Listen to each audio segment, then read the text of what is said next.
Hello students. Now we will start with the next part. In the last lecture, we have seen that what is instrument, what is research instrument, and we have also seen that how you can develop your own research instrument or how you can decide the correct research instrument for your research. So there are few guidelines for the development of the instrument. First one is the instrument must be suitable for its function. So whatever instrument you are selecting, it must be correct or according to your research problem. It must be helpful in solving the research problem.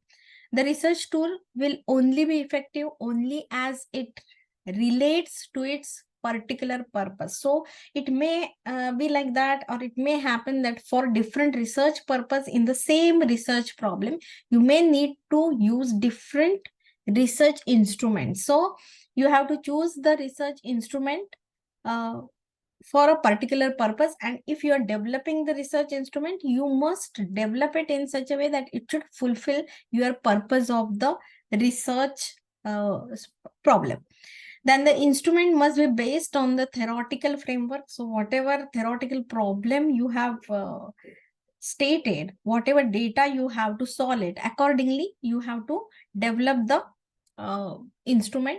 Then the instrument should be valid in the sense whatever instrument you prepare, it should stand with the standards, so that it should validate your whatever research work you did, right?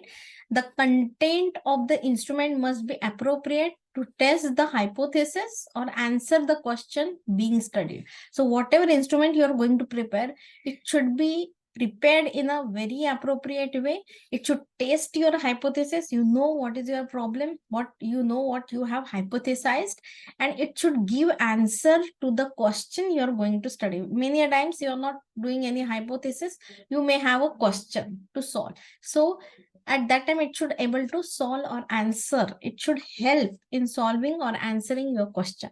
The instrument should be reliable in a sense you must able to rely on whatever data is getting generated when you select or develop that particular instrument.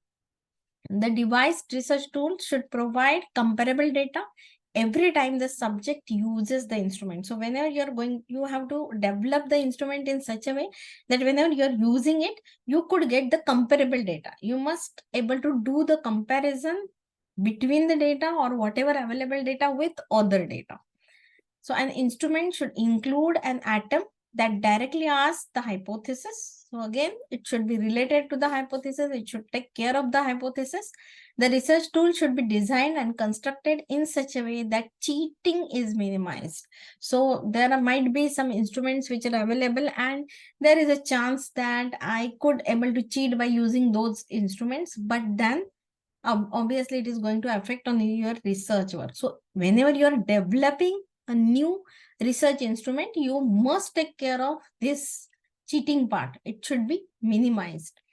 Then the instrument should be free of bias. It should not, if you have prepared a particular instrument in such a way that it could just consider your family members or your friends, or the people that only you could able to take account in that, that is the biasness, and it should be free of bias. A good instrument is free of built-in clues. So whatever instrument is there, it should not be with the clues. Means if you are using the instrument, it is going to give you clues. It should not give the clues to the other. It should not be in that way.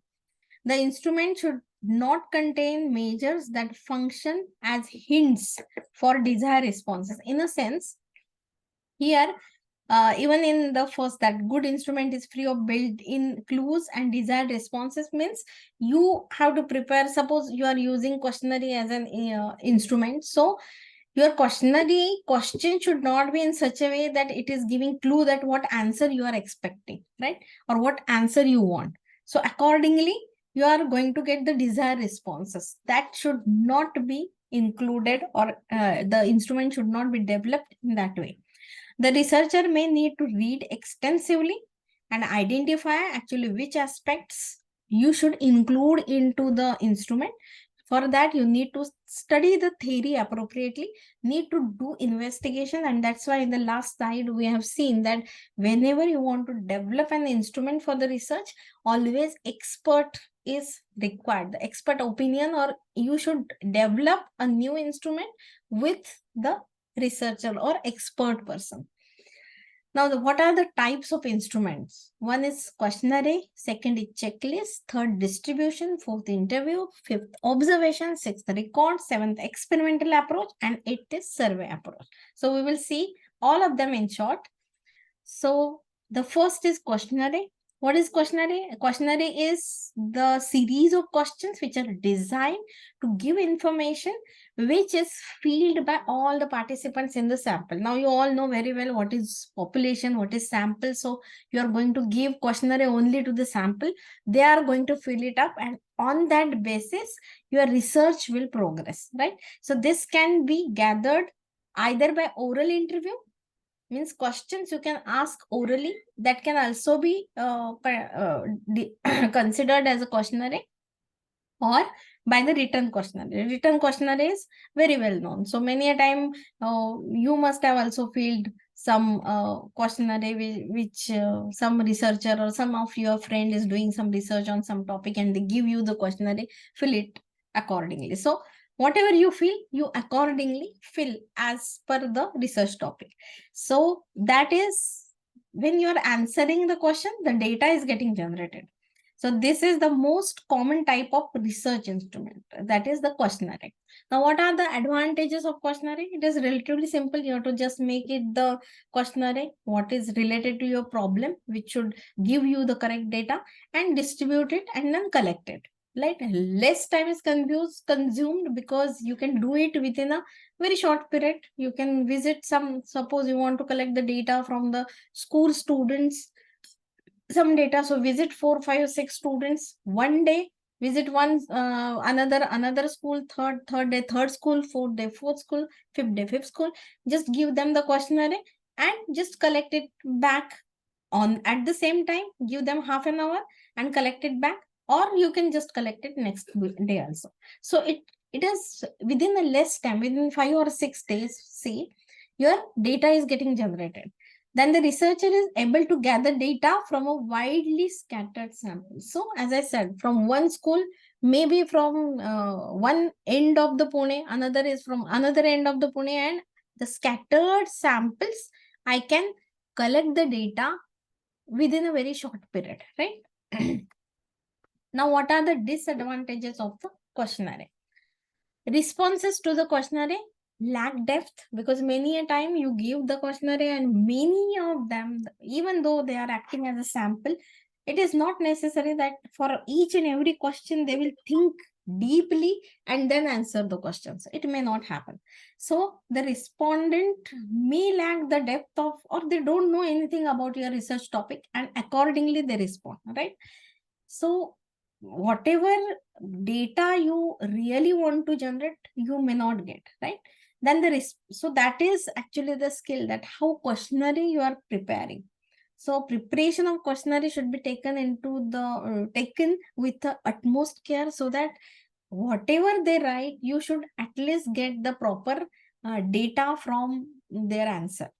So respondent may omit or disregard any item he chooses, because many a times they don't know anything, then they don't write. Yes, no, nothing they will write about few questions. Then you will not have much data. If many of them do that for that particular question or for different question, then what, as a researcher, what you are expecting, for each and every question you must get some response, right? And if they don't like it, or they don't know anything about it, they just skip that question. We also do it many times when we are writing it feedbacks for some whatever hotel you visit, or some any shop or whatever. At that time we do that. Even some of our friend give us the questionnaire, you know very well that he is doing the research, but you don't know the real answer of the question, you will skip that question. So that may create a problem. Then length of the questionnaire is limited according to the respondent's interest. right? So you have to prepare the questionnaire with how many pages. If you make it so lengthy, 10 12 pages, no one will be able to be interested. No respondent, no sample of your no sample people will be able to read everything and do it. आधीच खूप आळशी असतात सगळे, they will not do it, right? So you have to limit your questionnaire. So you have to ask limited questions there, right? Thus, that can be the disadvantage, because by limiting it, you are limiting the data which you really want to collect on that particular problem. The next is printing may be costly, especially if it is lengthy. As I said, if you are preparing lengthy 20-page questionnaire or 30, 50-page questionnaire, then definitely it will increase the cost. Data are limited to the information that is voluntarily supplied by the respondents. Now, here you cannot force anyone that each and every question you have to solve. You have to tell them it's your wish for whatever question you want to respond. So accordingly, it is voluntary work. And because of that, maybe your problem or research problem data on which you want to collect the data, actually, it may suffer. Some items may be misunderstood. So you have written the question in one angle. You want answer for that particular question in one angle, but the person, the respondent, the sample person who reads that and understand it differently and give the answer with different angle, then again you cannot consider them as a correct response, and you may need to exclude them from your data. The sample is limited to those who are literate. So those who actually know about that particular research and they want to give a lot of information, but as your questionnaire is limited, they may not be able to give more information. So that can be a problem again. Then what are the techniques for developing questionnaire, right? So first we will see what is the criteria for good questionnaire.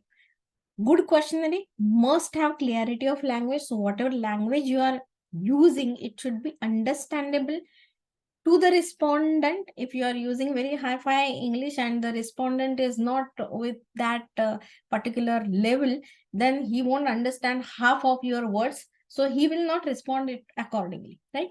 Then,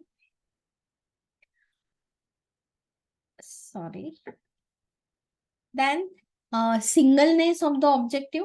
An item must have one or only one answer. So if you have this kind of question, then it will be better. Otherwise, if 2 or 3 answers can be given for the single question, then it may create problem for you, that in which angle you have to take it, or in which data you have to add. To gathering the data and then categorizing the data may create the problem. So always, whatever objective you kept, one, now in your research there are 3, 4, 5 objectives. So each questions must be focused on that particular objective only, right? Then 1-to-1 correspondence. The questionnaire as a whole must correspond with the objective of the study. So whatever objective is there, as per objective only, you have to decide the questions in your questionnaire. It should not be out of your research problem, right? Then correct grammar, spelling, and construction. So everything must be done correctly, because if there is grammatically incorrect sentences are there, or some another words are used, if your spelling of the words get wrong, it means different, and accordingly the respondent will respond, and that will definitely affect on the data which you are going to collect for your particular problem. So questionnaire, when you are creating, it should be done with utmost care. Now, what are the techniques for developing the questionnaire or good questionnaire? Researcher may read literature. So to prepare a questionnaire, you must go through a lot of literature. You must know, you must see which are the questionnaires, standard questionnaire which are available. And if after preparation of that, you can even show that to your expert to take help, to take suggestions from them, and you can rewrite it or correct it accordingly. Then all the questions, or keep the questions always open-ended questions in the sense the where the respondent can give his or own opinion, what he feels, his expression in his own words, right? That will be more correct type of questionnaire if the questions are added in that way. Then if yes, no questions are used, then additional information may be gained by leaving space. Now, if I'm adding yes, no questions, those are type of close-ended questions. So I have to just write in yes or no answer, right? But then many a times if I'm saying yes, there must be reason for that. If I'm saying no, there must be my own reason for that. And that, to write that reason why I'm saying yes, why I'm saying no, respondent must have the space to write about his or her own idea there, that why yes, why no, right? The possibility of middle ground statement is also important. Now, when you are giving a choice, suppose you are giving a choice to the questioner, to the respondent, that there should be either this way, whatever you want, or it is in another way. In a sense, suppose I do the statement that all crows or ostrich can fly. All ostrich fly. This is my one statement. The other statement is all ostrich cannot fly, right? Then the middle statement can be some ostrich may have ability to fly, some may not. So that the middle sentence is called as middle ground statement. And that can also, you should give space to include such ground level statement also when you are developing the questionnaire. Now, every item in a questionnaire should relate to the topic under the study. Now, it should not be out of your topic. You're asking something which is not at all related to your research in the questionnaire. That should not be the case. Every question must directly related to your research problem. Now, what are the good characteristics of the questionnaire or good questionnaire characteristics? Those are well stated title. The title is very clear. Once the respondent read it, it gives the idea, yes, it is about this, and this is what the information respondent want.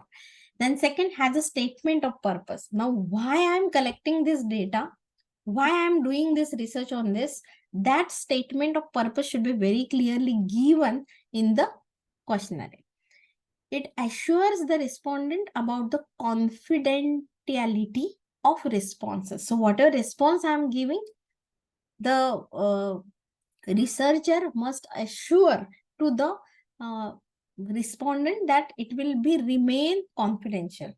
We will not disclose it anywhere. It will be just be used as a inner data, but it will not be get exposed anywhere, right?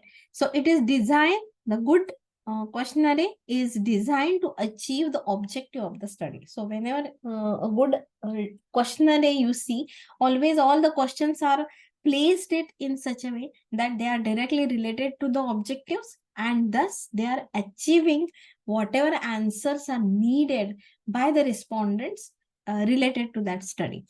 It has a clear direction. So very clearly, once you read the questions in the questionnaire, it is very clear that in which direction you are going to do the research, right? And for what exactly, whatever opinion or whatever response of respondents you are collecting.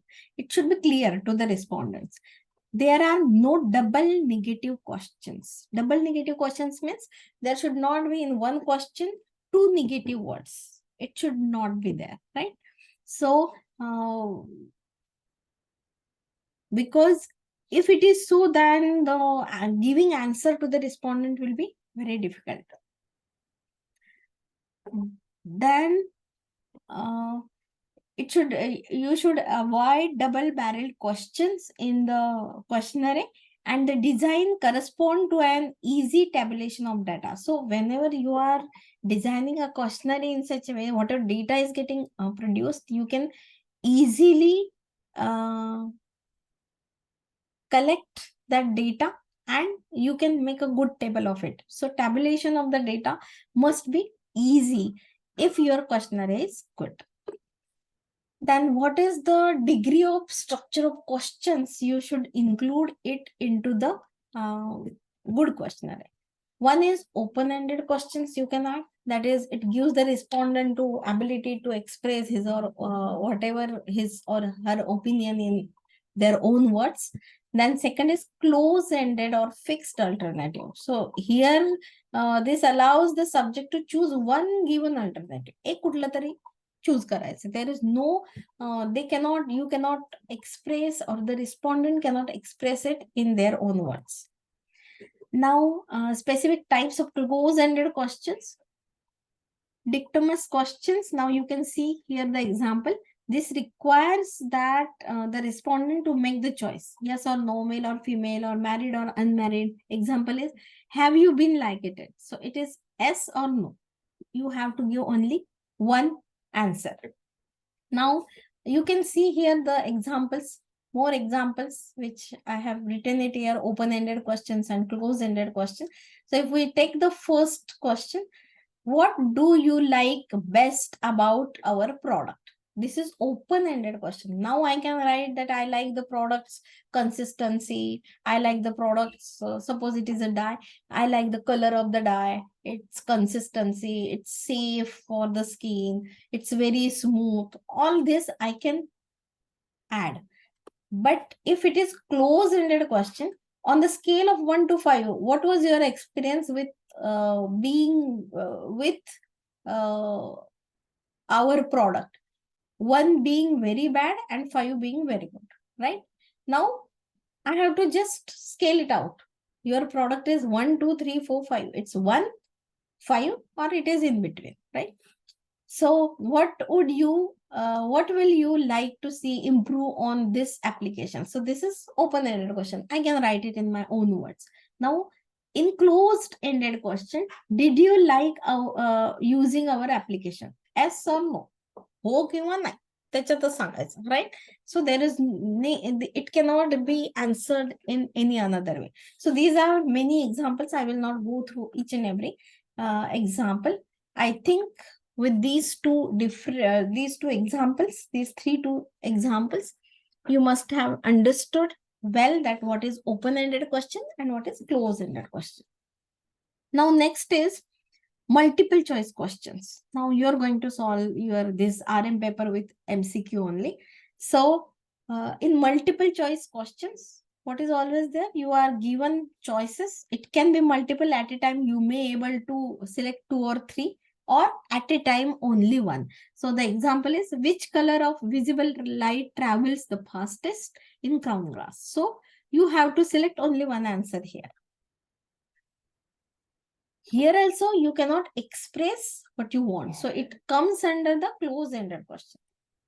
Now next is cafeteria question. Now what is the meaning of cafeteria question? These are special types of MCQs that ask respondent to select response that most closely correspond to their views. So according to their view, you are going to take the respondent's response. So for example, what do you think about hormone replacement therapy?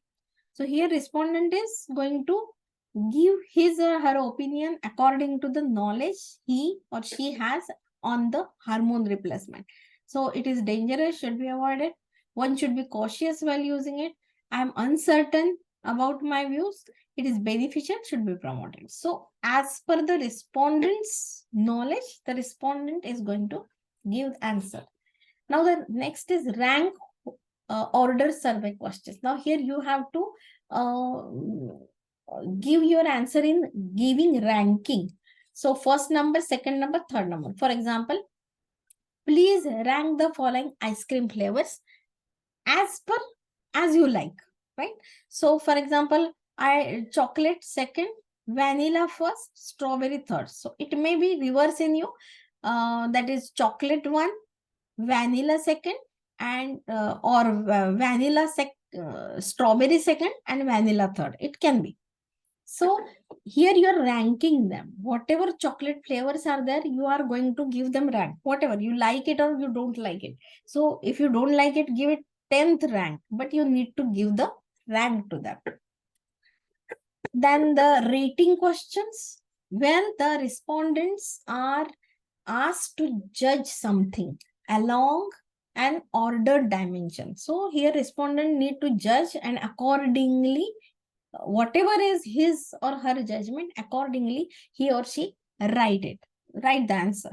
That is, this is typically bipolar in nature, right? So with the endpoints specifying the opposite extremes of a continuum. It means, see, we will see this with one example.